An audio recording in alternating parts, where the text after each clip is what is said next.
அடுத்த நாள் உங்களுக்கு வெயிட் எப்படி குறையணும் அப்படிங்கிறத தீர்மானிக்கிறதுல முக்கிய பங்கு வந்து நம்மளோட டின்னருக்கு இருக்குது. அந்த மாதிரி ஒரு டின்னர் சூப்பரான ஃபாஸ்ட்டாக வெயிட் லாஸ் பண்ணக்கூடிய, அதே சமயம் ஹெல்த்தியாக வெயிட் லாஸ் பண்ணக்கூடிய, ஃபில்லிங்காக இருக்கக்கூடிய ஒரு டின்னர் ரெசிபி தான் உங்களுக்கு இன்றைக்கி நான் ஷேர் பண்ணுறேன்.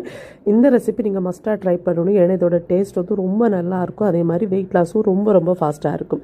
இப்போ இது செய்கிறதுக்காக 1/4 கப் அளவுக்கு பாசிப்பருப்பு எடுத்திருக்கேன். அந்த பாசிப்பருப்பு அந்த சின்ன பருப்பு இருக்கும் இல்லையா, அதை வந்து நீங்கள் ஒரு 15 நிமிஷம் தண்ணியில் நல்லா ஊற போட்டுட்டு அதை வாஷ் பண்ணி எடுத்திருக்கேன். எடுத்துட்டு இப்போ அதை ஒரு பாத்திரத்தில் சேர்த்து தேவையான அளவுக்கு தண்ணி சேர்த்து கூடவே கொஞ்சம் மஞ்சள் தூளும் சேர்த்து இதை வந்து நல்லா வேக வச்சு இந்த மாதிரி நல்லா மசிச்சு எடுத்துக்கோங்க.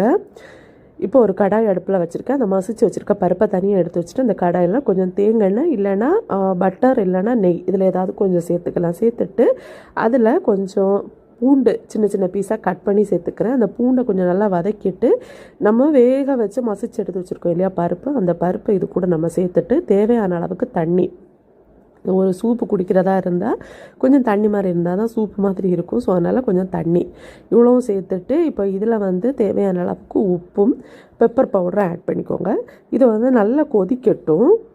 இந்த பூண்டு கூட உங்களுக்கு இஞ்சி பிடிக்கும்னா கொஞ்சம் இஞ்சியும் சேர்த்துக்கோங்க. எனக்கு பொதுவாக இஞ்சி வந்து கடிக்கிறது ஒரு மாதிரி நசன்னு எனக்கு அது பிடிக்காது, அதனால் நான் சேர்த்துக்கல. நீங்கள் வந்து இந்த பூண்டு கூட அந்த எண்ணெயில் வந்து பூண்டு போடுறப்போ கூடவே கொஞ்சம் இஞ்சி கொஞ்சம் ஜீரகம் எல்லாம் போடலாம். உங்களுக்கு அதோட ஃப்ளேவர் பிடிக்குதுன்னா போடலாம். எனக்கு இந்த மாதிரி சூப்பில் அதெல்லாம் போட்டு குடிக்கிறது பிடிக்காது. இப்போ தேவையான அளவுக்கு உப்பு, அடுத்ததாக கொஞ்சம் பெப்பர் பவுடர் சேர்த்துட்டு இதை வந்து நல்லா கொதிக்க விடலாம். காரம் உங்களுக்கு எவ்வளோ தேவையோ அதுக்கேற்ற மாதிரி நீங்கள் பெப்பர் பவுடரை ஆட் பண்ணிக்கோங்க. இப்போது நம்மளோட சூப் ரெடி ஆகிடுச்சு. அவ்வளோதான், நல்லா கொதித்து பதமாக நம்மளோட சூப் பதத்துக்கு வந்துச்சு.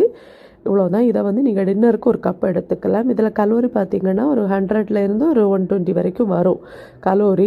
ப்ரோட்டீன் பார்த்திங்கன்னா ஒரு 9 கிராம் ப்ரோட்டீன் இருக்கும். அப்புறம் இதில் வந்து கார்பும் ரொம்ப கம்மியாக தான் இருக்குது. ஃபேட் கிடைக்குது, ஃபைபர் இதில் கொஞ்சம் நமக்கு கிடைக்குது. ஸோ இதெல்லாம் சேர்த்து உங்களோட வெயிட் லாஸ் வந்து ரொம்ப ரொம்ப ஃபாஸ்ட்டாகவும் அதே சமயம் ரொம்ப ரொம்ப ஆரோக்கியமாகவும் இருக்கும். ஸோ மஸ்ட்டாக இதை நீங்கள் ட்ரை பண்ணுங்கள். இதோட டேஸ்ட்டும் உங்களுக்கு பிடிக்கும். ட்ரை பண்ணிவிட்டு எனக்கு உங்கள் ஃபீட்பேக்கை மறக்காமல் சொல்லுங்கள்.